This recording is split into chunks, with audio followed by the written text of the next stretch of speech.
Allô? Oui, bonjour. C'est Eric Bonjour. Camisulis. Je vous appelle pas de la part d'Étienne Chouard, mais je vous appelle de la part du groupe des constituants qui l'a fédéré autour de lui depuis un certain temps, avec tous les gilets jaunes qui vont avec. On a appris une nouvelle qui paraît extraordinaire pour nous, c'est que vous allez m'en dire plus. On m'a dit que vous alliez pouvoir me faire une démo, mais le RIC aurait une existence alors comme ça online. Eh bien, c'est une appli donc qui sert à voter non pour élire, mais pour chaque chose nous concernant, dans laquelle on peut voter chaque référendum qui nous concerne et accepter ou pas les référendums qui sont proposés. Et donc, bien sûr, chaque citoyen peut aussi proposer un référendum. On va commencer par là. Voilà donc un référendum type. Là, je suis connecté. Alors, je suis concerné par mon quartier, par mon département, par ma région, par la France, et je suis aussi concerné par les spécialités pour tous, parce que cette appli, en plus, peut faire des référendums de spécialistes. On a donc les référendums en cours qui me concernent. On a les référendums qui sont actuellement en demande, qui ne sont pas encore acceptés. Donc, est-ce que vous voulez un référendum pour ça? Oui ou non. On a les référendums qui sont déjà passés. Donc là, on a les référendums avec les résultats qui s'affichent. Voilà. C'est impressionnant. Ensuite, on peut aussi chercher les référendums, par exemple, d'autres régions, ou les référendums qui sont, par exemple, en modération, que je vais vous montrer tout de suite, parce qu'en fait, dans les référendums en modération, on a tout le système de modération, justement, et aussi de réglage des modalités du référendum qui peuvent en fait être décidées par le peuple lui-même. Alors, on peut indiquer plusieurs formulations pour chaque référendum, c'est-à-dire qu'on peut faire une formulation légale, aussi une formulation pour tous, aussi une formulation pour les enfants, et différentes formulations pour aider à la compréhension de chaque référendum. Ensuite, selon les formulations qui ont été indiquées, chaque citoyen peut dire s'il faut supprimer ou s'il faut garder cette formulation, si elle correspond bien. On parle plutôt des modérateurs, excusez-moi, qui sont des citoyens.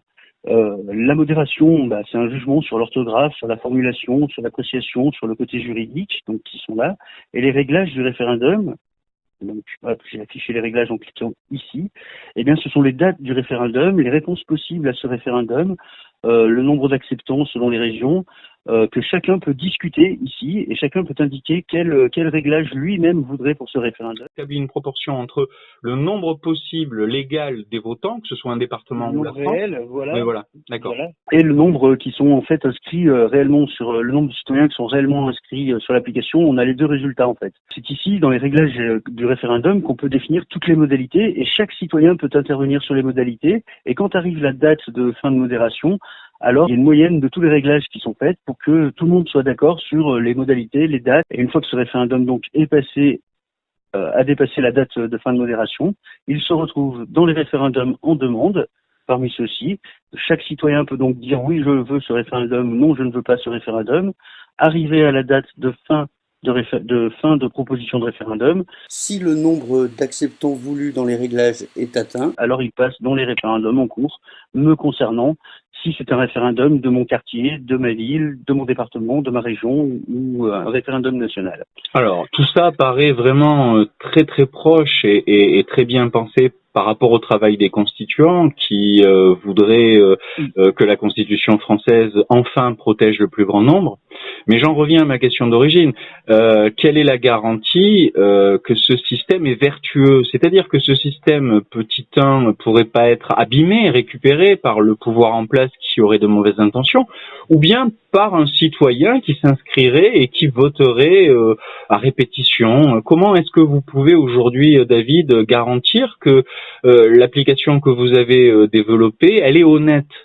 Comment savoir si le site n'a pas été piraté et si les votes qui sont dedans n'ont pas été truqués ou changés depuis la dernière fois qu'on les a votés? Pour garantir les résultats des votes qui sont faits dans l'appli RIC-FR, chaque citoyen peut peut faire une sauvegarde citoyenne comparable des résultats qui sont dans l'appli RIC-FR. On peut toujours pirater la CIA ou l'armée des États-Unis quand on est un grand hacker, mais on ne peut pas pirater 10 000 sauvegardes ou 1 million de sauvegardes citoyennes. Ce qui me renvoie à la question, comment est-ce qu'on s'inscrit en tant que citoyen sur l'application RIC-FR? Vous pouvez tout tester sur l'appli RIC-FR sans vous inscrire. Et vous pouvez vous inscrire en tant que citoyen. Alors on a mis un max de sécurité pour reconnaître que vous n'êtes pas un robot qui va voter à la place de quelqu'un. Bien sûr, vous indiquez votre genre, votre nom, votre prénom, et vous pouvez ici vous inscrire en tant que citoyen. Là, on vous demande votre numéro de sécurité sociale, dont on contrôle la bonne structure, que ce soit un véritable numéro de sécurité sociale, mais qu'on n'a pas le droit d'enregistrer ni d'utiliser, et donc on enregistre un numéro crypté qui pourra ensuite être comparé aux bases de données de l'État. Alors pour construire cette application RIC-FR, moi j'avais déjà toute une préparation qui est ma propre structure d'application Internet, qui se trouve être très très simple et qui m'a demandé environ 4 à 5 000 heures sur plusieurs années d'optimisation.